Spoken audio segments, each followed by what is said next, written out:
Force Drain actually wasn't just one technique, but rather a wide spectrum of Force techniques. However, they were all rooted in the same core principle to use the dark side to drain the Force energy away from other living beings.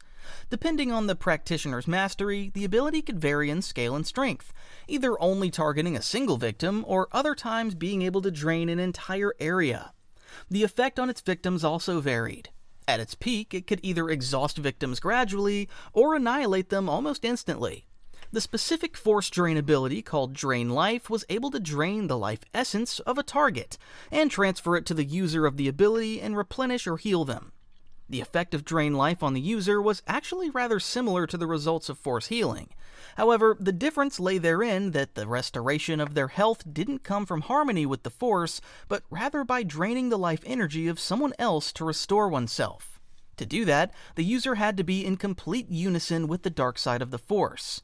Another branch of Force Drain was the Power Drain Force, which didn't directly harm the body, but rather stripped away an enemy's connection to the Force while replenishing the wielder's reserves. Similarly, Force Diminish allowed a practitioner to steadily erode an opponent's physical vitality and mental fortitude, weakening their victim's body almost to the point of death. Several different powerful Sith Lords demonstrated Force Drain on various scales.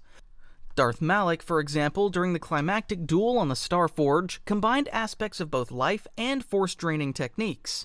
He drew upon the life and force energy of captive Jedi taken in the attack on Dantooine, feeding on their essence to replenish his own energy while dueling Revan. Darth Bane was able to unleash a deadly spherical field of pure dark side energy around himself, which instantly withered the life of anyone caught within its radius. However, the technique was so draining that Bane found it highly impractical to employ without external aid. Despite its immense power, Force Drain was not without severe risks. Reliance upon it could corrode the very body and spirit of its wielder, with devastating consequences. A prime example was Darth Nihilus, the most powerful user of the Force Drain ability. As he was a wound in the Force, he had a never-ending appetite for the Force essence of other beings. His force-feeding ability allowed him to consume the Force essence of entire populations, but it also enslaved him to the hunger itself, transforming him into little more than a vessel of hunger that could never stop feeding. What also makes this ability unique is that it couldn't really be taught, but was rather an instinctual thing that could only be gained by experiencing the technique firsthand.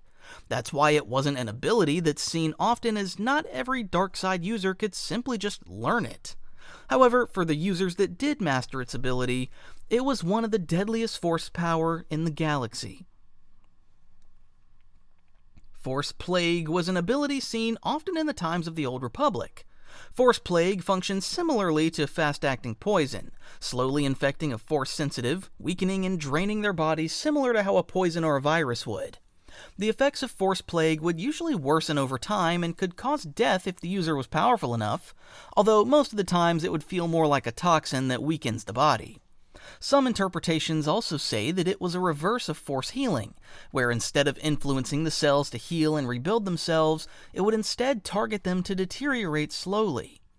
The ability was notably introduced in the Knights of the Old Republic video game, where Darth Traya and Nihilus attempted to use this technique against Mitra Surik. You could also unlock this ability for your character, although in the real galaxy, this ability would have been completely off limits for any Jedi, as it was purely a dark side ability.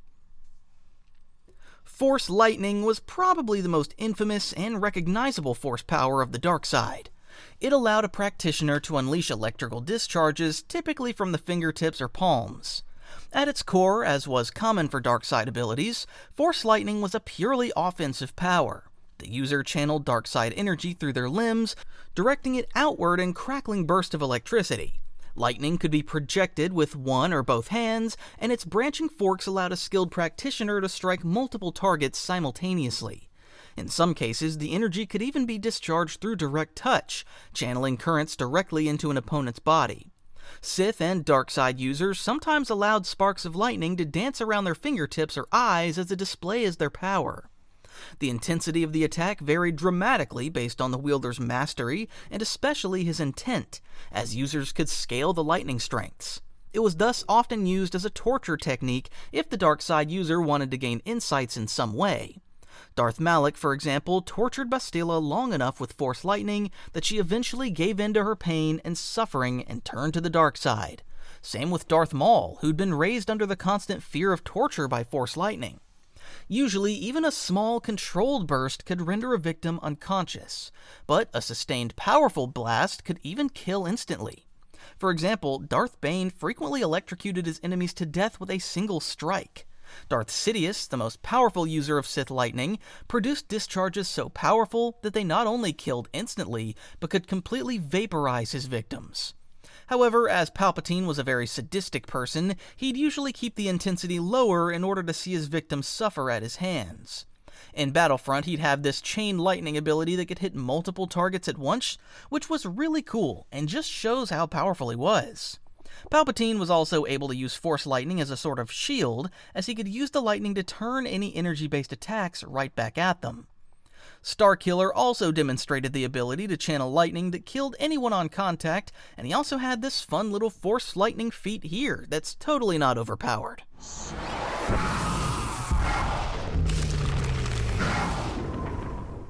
But despite its destructive capability, Force lightning could be blocked or redirected by other powerful Force users. Since it was ultimately a manifestation of electricity, the attack could be dissipated by conductive materials, or absorbed by the energy blades of lightsabers. Typically, an ignited lightsaber could ground the lightning without ill effect on the weapon. Some Jedi and Sith were able to counter the technique directly through the Force.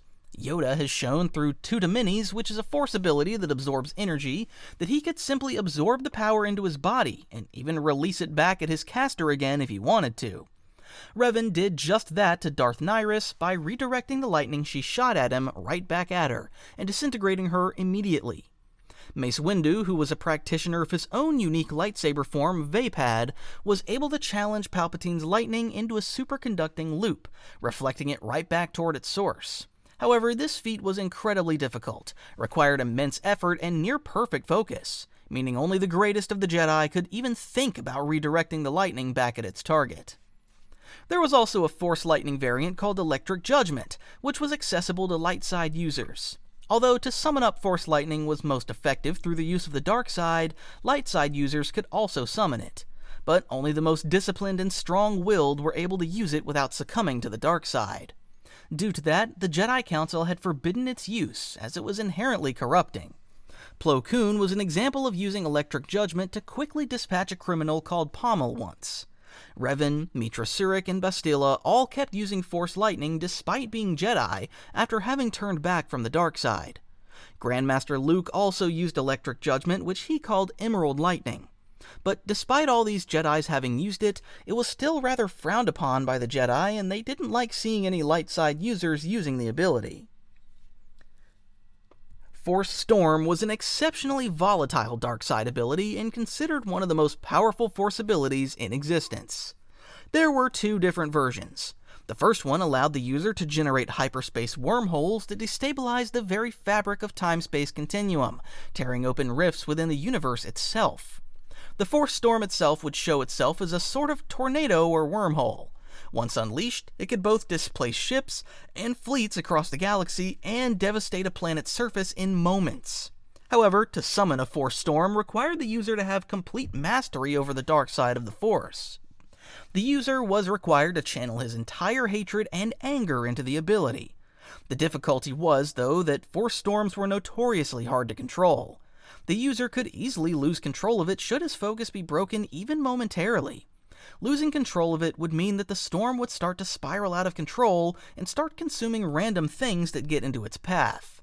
The reborn Emperor Palpatine used this ability to conjure up a Force Storm to destroy the New Republic fleet over Pinnacle Moon. However, after Luke managed to beat him in a duel, he lost control over the storm and it went on to destroy the Super Star Destroyer Eclipse. As Palpatine got killed by the Force Storm, it dissipated. What made the Force Storm even more special was that it wasn't just a destructive tool. Palpatine actually showed that he could use the Force Storm to transport living beings safely across the galaxy and basically teleport them across the galaxy in an instant.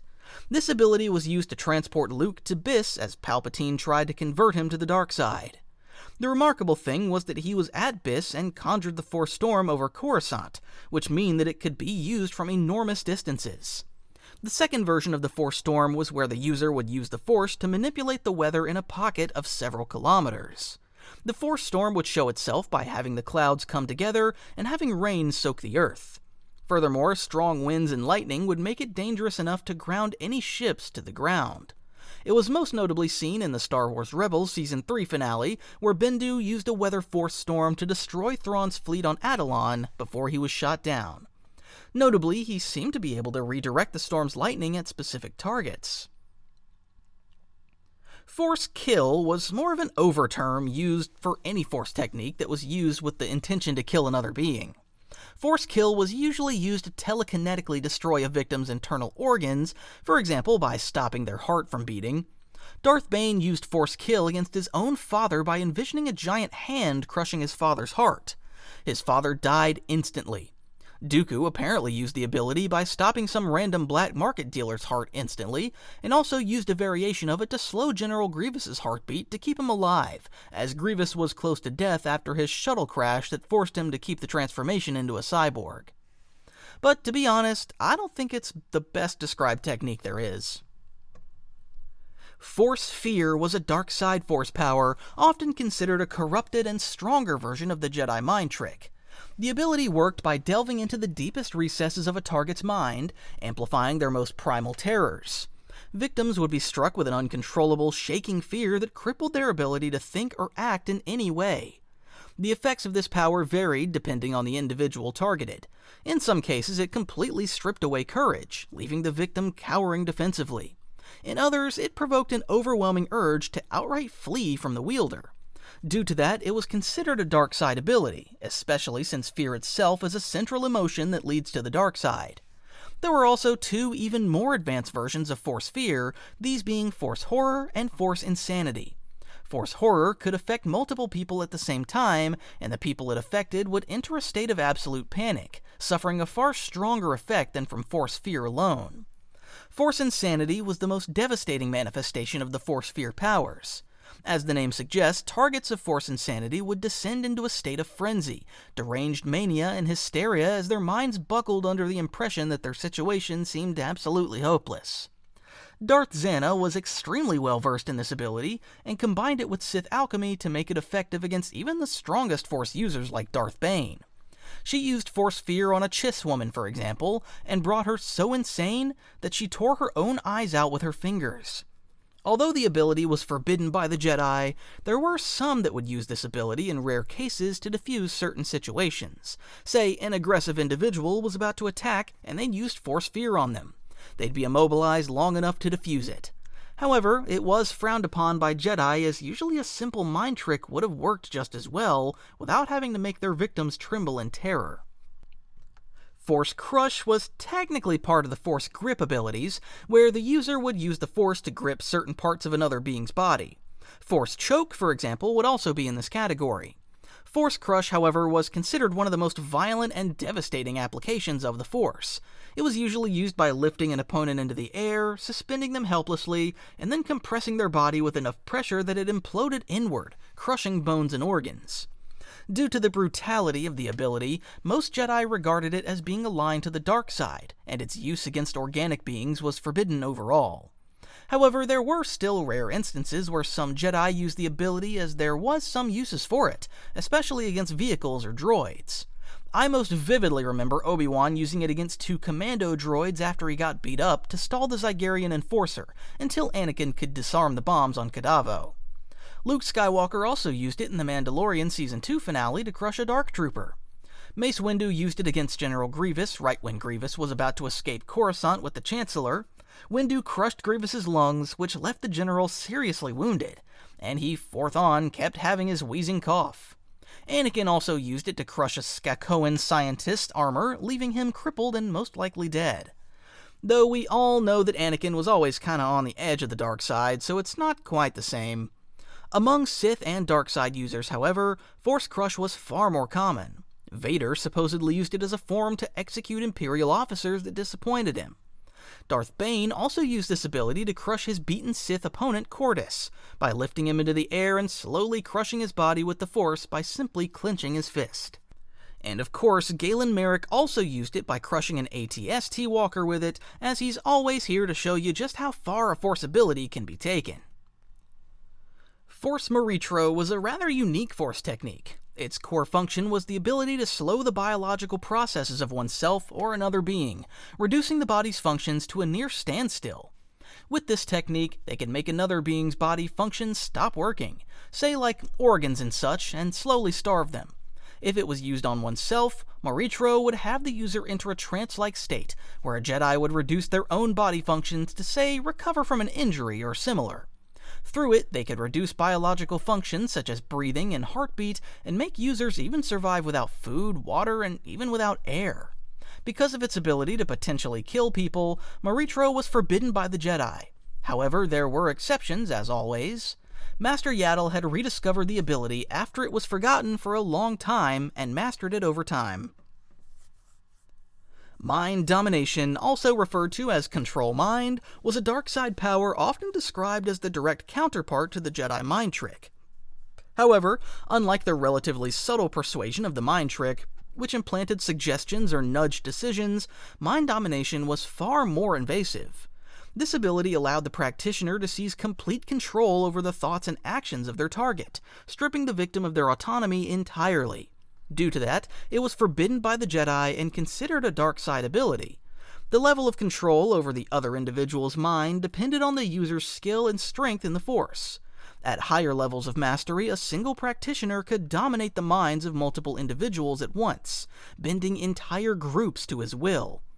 Emperor Vitiate was very well known for his ability to completely dominate the minds of his subordinates, even being able to break the minds of extremely powerful beings like Revan and Malak, while also having full control over his Imperial guards. Finally, Force Deadly Sight, which is one of the most obscure abilities we've talked about here. It was rooted in the dark side, and the technique channeled a practitioner's fury and hatred into waves of energy, which were then projected outward through nothing more than the user's gaze.